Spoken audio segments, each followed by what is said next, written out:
one of the #1 things that I do against people who are bigger than me when I go to guard. I would say this is probably the first thing I'll look for anymore, okay? Because playing guard is hard.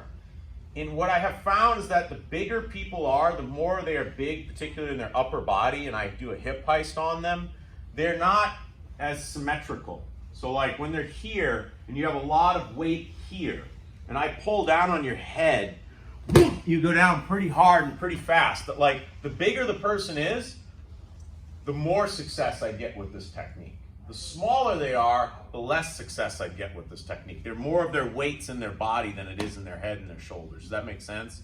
This was a very big breakthrough for me at like blue belt level, dealing with a lot of these big guys that would come into the gym. It's like they would not really enter into the guard so I could truly play it. And even so, they're still really big and heavy. And I found that very often if I snapped them like this, they were like, it was exactly like what happened there. Skylar's big up here. And when he snapped you, it's like, there's a liability that comes with that. You know, this is great and it makes you very powerful, but everything's got trade-offs, right? So once I get on top, I immediately want to stay over the guy's head, okay? I want to keep myself over the head, and we're going to talk about one base and posture that I can use from here. Michael would stay.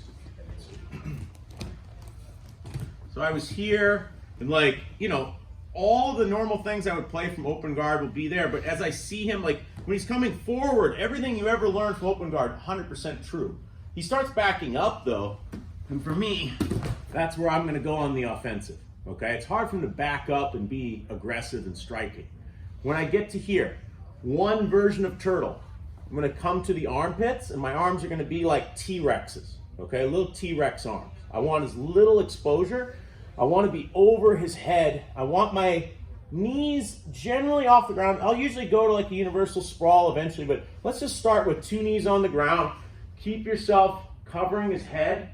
My elbows are covering his head coming out to the side. So like my chest is connected to him. When he tries to bring his head out to one side, I'm not gonna move. I'm not gonna let that be the case. He goes out to the other side, I'm gonna stay over that head, okay? If I don't, if I let a head peek out, he starts to get, you see what's happening now? As he turns into me, there's a very real possibility of him taking me over. I don't want his head to peek out.